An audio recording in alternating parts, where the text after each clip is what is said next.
there's a huge branch of psychology which is called behavioral psychology. What determines the behavior of a person? If you finally go to the core standpoint, it comes to Yoga Vedanta. What determines the behavior of a person? His external actions, his motivations, his work towards others, his attitudes towards others. It is finally the content of his mind, what attitude he has, and that content of the mind is determined by what? It is determined by his orientation towards life and reality. So if there is this kind of a spiritual outlook, naturally your mind will be functioning in a particular way. You will not go into negative phases of life, depression and anxiety, stress. All this will not come into a mind which is perpetually positive. So how to manufacture this kind of a mind is something we are deeply going to go into in today's class, because self-management includes managing your thoughts, emotions, your will, your levels of awareness, and finally your life, that is the manifestation of all this through the body-mind mechanism.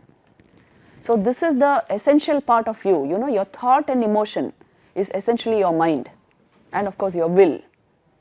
So the difference between compulsive person and conscious person is this, that compulsive means you are not in charge of your thoughts and emotions. Some other external factor is deciding how you will think and how you will feel. So you are at the mercy of your gadgets, other people's emotions, other people's feelings for you. You are at the mercy of the external. But conscious behavior means you are not at the mercy of anything. I am conscious enough to know what is happening in my mind, and hence I replace negativity with positivity consciously. You get that capacity. So the whole difference between compulsive and conscious behavior, that is actually the measure of intelligence. If you are more conscious, you will become more intelligent. And if you are compulsive, even if you were intelligent at one time, you can degrade that intelligence. Are you seeing this, the connections? Isliye genuine intelligence is becoming more and more conscious of your inner faculties, taking the whole thing, your body-mind complex, in your hands, so that you lead the life you want to lead. You are not a slave to anything external. You generate your happiness and peace by yourself. This is the essential independence and glory of human life. So today even intelligence is being studied with respect to all this. Intelligence is a multi-dimensional something. आप ये मत समझिए सिर्फ IQ intelligence है. Today I am going to give you all the types of intelligence available that we have come to so far. Let me show you a slide on this. Intelligence is multi-dimensional, and look at the multiple intelligences available today to you. In our study of intelligence, we have come to this. You see, there is logical intelligence, visual, musical, intrapersonal, kinesthetic, then what is that? Interpersonal, naturalistic and linguistic. All these are the different dimensions of intelligence. आप ये मत समझिए सिर्फ logical intelligence is there is no musical or kinesthetic intelligence. That means the intelligence is not fully developed yet. All this is included under intelligence today.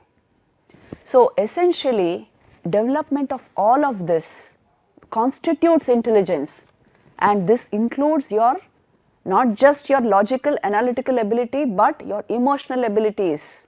It includes your power of willing, your attitudes, your motivations. It includes your talents. It includes everything. So development of everything is the real development of intelligence. Your logical analytical ability, upon which we are laying the greatest amount of stress in today's educational system, that is a very essential part, no doubt, but that is only one dimension of intelligence. So you see, in the hierarchy of human intelligences today, you have at the bottom of the pyramid is PQ, physical quotient it is called, which is actually your body awareness and its skillful use, the proper spatial orientation, understanding your relationship with the body. Then IQ levels, that is the next level of higher intelligence. You see there you have math, verbal intelligences, all of this is included in IQ. Essentially your rational logical, analytical ability is IQ. Then over that is EQ. It's a higher form of intelligence. It includes what? Managing ourselves and our relationships, basically managing your emotions, making them positive so that they work for you, they don't work against you. You know, your intelligence can turn against you if your emotions cannot be managed properly. Isn't it? Isn't this true? Huh? If my intelligence cannot be managed properly, my emotion cannot be managed properly, my intelligence will turn against me. And then at the top of that pyramid, you see, this today's science is telling you this, is SQ, which is spiritual quotient, acting with inner wisdom guided by compassion. So if this is there, every other quotient is going to work magic for you. Otherwise, your PQ, physical quotient, IQ, intelligence quotient, EQ, emotional quotient, SQ. If SQ is there, all of this will work properly. If SQ is not there, you never know your intelligence quotient. It can be lopsided development. You know, intelligence quotient alone is there. The other quotients are lacking. There's another quotient called VQ, which is not here in this diagram. VQ is volitional quotient, which means your power of willing. How strongly you can will and stick to your will. Not that the will is changing direction always. You stick to what you have willed and achieve it. This is VQ. And there's another quotient recently discovered called AQ, which is adversity quotient, which means in the face of adversity, can you stand up and achieve your goals?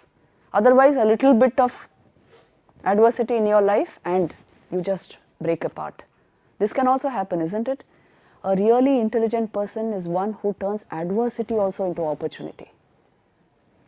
Adversity can come into life, but that doesn't mean you break down.